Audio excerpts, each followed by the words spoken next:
אני רוצה שהנוער יהיה לפה של אלה שיבואו אחרינו.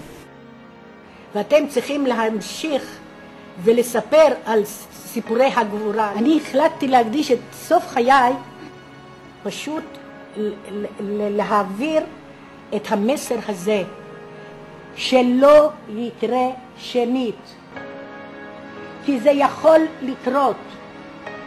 רבותיי, בידיכם, רק בעזרתכם אנחנו יכולים להעביר את המסר, ואני מאוד מבקשת מכם, תעזרו לנו לעזור לדורות הבאים. אני חייבת לזעזע את הנוער, לנער אותו מהאדישות.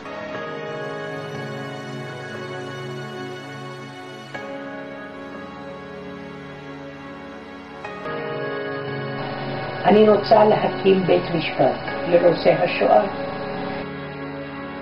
שבו ינהלו בני נוער משפטים פומביים בנושאים שקשורים לשואה.